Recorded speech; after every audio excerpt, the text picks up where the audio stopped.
آغاز میں آپ کو بتائیں، ایران نے اسرائیل کو اپنے کونسل خانے پر حملے کا جواب دے دیا ہے۔ ایران نے اسرائیل پر 300 ڈرون اور کروز میزائل فائر کیے ہیں۔ ایران کا فضائی حملہ شروع ہوتے ہی اسرائیل کے مختلف علاقوں میں سائرن بج اٹھے۔ حملے 5 گھنٹے تک جاری رہے۔ پاسداران انقلاب کا کہنا ہے حملوں میں اسرائیلی فوجی اڈوں کو نشانہ بنایا گیا۔ ایران کا کہنا ہے اسرائیل پر مزید حملے نہیں کریں گے، تاہم اسرائیل یا امریکہ کی جانب سے کسی بھی جوابی کارروائی کی صورت نتائج ہوں گے۔ اسرائیلی فوجی ترجمان کا کہنا ہے ایرانی حملوں میں ایک فوجی اڈے کو نقصان پہنچا۔ ایران نے اسرائیل پر 185 ڈرون، 110 میزائل اور 36 کروز میزائل داغے۔ ڈرون حملوں میں 10 سال کی اسرائیلی لڑکی زخمی ہوئی، لیکن کوئی جانی نقصان نہیں ہوا۔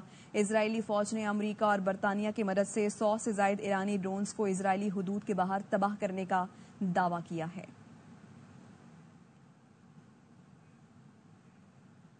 ایران کا کہنا ہے کہ اسرائیل پر حملہ اپنے دفاع اور دمشق میں صہیونی حکومت کے جارحانہ اقدام پر کیا۔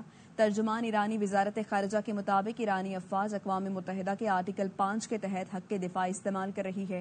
صہیونی حکومت کی بار بار جارحیت اور مشیروں کی شہادت پر جوابی کارروائی کی گئی۔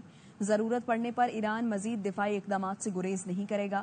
صہیونی حکومت کی جانب سے فلسطین میں نسل کشی کی جا رہی ہے۔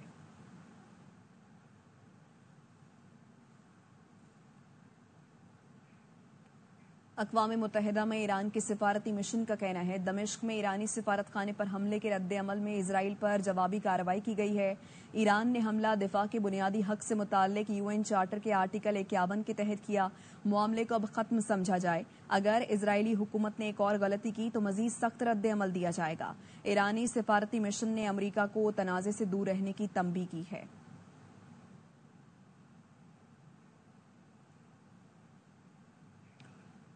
اسرائیلی وزیراعظم نیتن یاہو کا کہنا ہے کہ وہ ایرانی حملے کے لیے تیار ہیں۔ ان کا دفاعی نظام بہت مضبوط ہے اور کسی بھی ممکنہ حملے سے نمٹنے کی بھرپور صلاحیت رکھتے ہیں۔ اسرائیلی قوم سے خطاب میں ان کی جانب سے کہا گیا ایران نے براہ راست ڈرون حملوں کا آغاز کر دیا ہے۔ اسرائیلی دفاعی نظام ایرانی ڈرون اور میزائل مار گرانے کی صلاحیت رکھتا ہے۔ ایران کے ڈرون حملوں کے بعد اسرائیل میں خوف کی فضا چھائی ہوئی ہے۔ وزیر دفاع نے سیکیورٹی کو ہائی الرٹ کرتے ہوئے ہنگامی حالت کا نفاذ کر دیا۔ سرحدی شہر حیفا میں پناہ گاہیں کھول دی گئیں اور تمام تعلیمی درسگاہوں سمیت نجی ادارے بند کر دیے گئے ہیں۔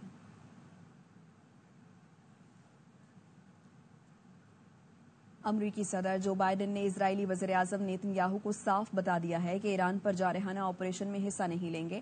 وائٹ ہاؤس کے سینئر حکام کے مطابق صدر بائیڈن نے اسرائیلی وزیراعظم بنیامین نیتن یاہو کو کہا ہے کہ امریکہ اسرائیل کے ایران پر حملے کی مخالفت کرے گا۔